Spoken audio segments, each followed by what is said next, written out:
प्रधानमंत्री नरेंद्र मोदी ने आज G20 देशों से ऐसे भविष्य के लिए सामूहिक प्रयास करने का आह्वान किया जहां संस्कृति केवल हमारी पहचान का हिस्सा न हो बल्कि सतत विकास, सामाजिक समावेश और वैश्विक सद्भाव की प्रेरक शक्ति भी बने।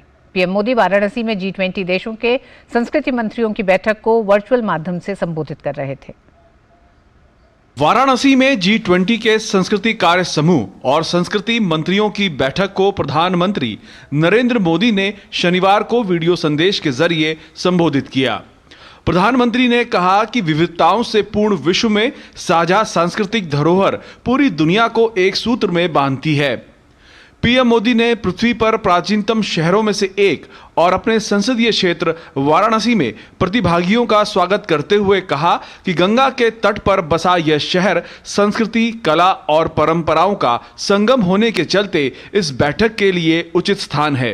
पीएम ने वाराणसी को सांस्कृतिक राजधानी बताते हुए कहा कि भगवान बुद्ध ने अपना पहला संदेश भी यहीं दिया था। We in India are very proud of our eternal and diverse culture. We also attach great value to our intangible cultural heritage. We have been working hard to preserve and revitalize our heritage sites. PM Modi ने बताया कि भारत में 2014 के बाद विदेशों से तमाम कलाकृतियों को वापस लाया गया। ये हमारी सांस्कृतिक गौरव को दर्शाती हैं। Since 2014, India has brought back hundreds of such artifacts that showcase the glory of our ancient civilization. I also commend your efforts towards living heritage as well as your contribution to culture for life. PM Modi ने संस्कृति और विकास को विरासत बताते हुए कहा कि संस्कृति देश के आर्थिक उत्थान के लिए बेहद जरूरी है। We believe that heritage is a vital asset for economic growth and diversification.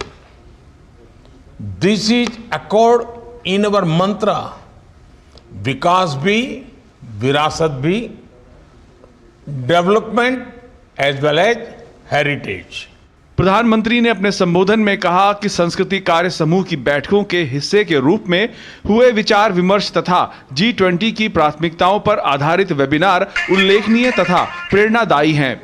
प्रधानमंत्री ने जोर देकर कहा कि हम अपने सामूहिक ज्ञान और साझा जिम्मेदारियों के माध्यम से चुनौतियों को वैश्विक सांस्कृतिक प्रगति के अवसरों में बदल सकते हैं। वाराणसी से चंद्रशेखर, डीडी न्यूज। और 24 अगस्त से शुरू हुई चौथी G20 संस्कृति कार्य समूह की बैठक शनिवार को G20 संस्कृति मंत्रियों की बैठक के साथ सफलतापूर्वक संपन्न हो गई। G20 सदस्य देशों और आमंत्रित देशों के सांस्कृतिक मंत्रियों के साथ ही अंतर्राष्ट्रीय संगठनों के प्रतिनिधियों ने चर्चा के बाद संस्कृति मंत्रियों का घोषणा पत्र पारित कर दिया। देश की आध्यात्मिक और सांस्कृतिक नगरी वाराणसी में 24 अगस्त को शुरू हुई 2 दिवसीय G20 सदस्य देशों की चौथी संस्कृति कार्य समूह की बैठक शनिवार को सफलतापूर्वक संपन्न हो गई। इसी के साथ G20 सदस्य देशों के संस्कृति मंत्रियों की 1 दिवसीय बैठक भी संयुक्त घोषणा पत्र के पारित होने के साथ ही पूरी हुई। इस दौरान एक विशेष डाक टिकट भी जारी किया गया। तकरीबन 28 देशों के संस्कृति मंत्रियों और प्रतिनिधियों ने बैठक में हिस्सा लिया। केंद्रीय संस्कृति मंत्री जी किशन रेड्डी ने इस दौरान कहा कि बैठक में हुई चर्चा में सांस्कृतिक संबंधों के आदान प्रदान, सतत विकास के लक्ष्यों की प्राप्ति में संस्कृति संबंधों के सहयोग, शांतिपूर्ण सह अस्तित्व को बनाने में सहायक होंगी। उन्होंने कहा कि यहाँ पारित हुआ G20 संस्कृति मंत्रियों का घोषणा पत्र काशी कल्चरल पाथवे के नाम से जाना जाएगा। Let us carry with us the spirit of Kashi culture pathway with us. Now let us adopt the outcome document and the chair's summary.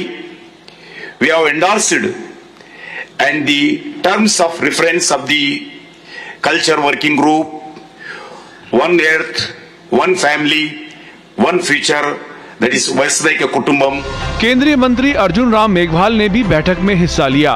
उन्होंने कहा कि वाराणसी देश की सांस्कृतिक राजधानी है और यहाँ से निकलने वाला संदेश विश्वव्यापी होगा। वहीं केंद्रीय संस्कृति राज्य मंत्री मीनाक्षी लेखी ने कहा कि पहली बार सर्वसम्मति से सभी देश वैश्विक सांस्कृतिक विस्तार और संरक्षण को लेकर आम राय बनाने में सफल रहे हैं। उन्होंने कहा कि विदेशों में चोरी से ले जाई गई प्राचीन भारतीय मूर्तियां और सामानों को वापस लाने पर बैठक में चर्चा हुई। कल्चरल और हेरिटेज में भी हम बहुत एडवांस हैं और बहुत रिच हैं और ये वाराणसी उसकी कैपिटल है, तो यहाँ से जो आवाज़ उठेगी तो भारत को वर्ल्ड लीडर बनाने में बहुत मददगार सिद्ध होगा। यहाँ का जो एजेंडा, यहाँ की जो आवाज़, बधाई देता हूँ, शुभकामनाएं देता हूँ जो आए हैं उनको सबको। 2014 से पहले मात्र 30 के आसपास या 13 के आसपास कुछ ऐसी संख्या थी और आज वो संख्या बढ़कर 400 के ऊपर पहुंच चुकी है, जिसमें एंटीक्विटीज भारत में वापस आए हैं। और उसके पीछे हम सब की जो इंस्पिरेशन है, मोटिवेशन है, वो प्रधानमंत्री जी हैं। लगातार इन चीज़ों पे निगरानी भी रखते हैं। न केवल भारत बल्कि G20 देशों के प्रतिनिधि और कई जो इनवाइटीज कंट्री हैं उनके प्रतिनिधि भी इसमें हिस्सा ले रहे थे और 6 जो ऑर्गेनाइजेशन है इंटरनेशनल, उनके प्रतिनिधियों ने भी इसमें हिस्सा लिया है। G20 प्रतिनिधियों ने वाराणसी में मौजूद सारनाथ पुरातात्विक स्थल और सारनाथ संग्रहालय का भी दौरा किया। इसके अलावा उन्होंने गंगा आरती और संस्कृति संध्या का भी आनंद लिया। वाराणसी से चंद्रशेखर की रिपोर्ट, डीडी न्यूज।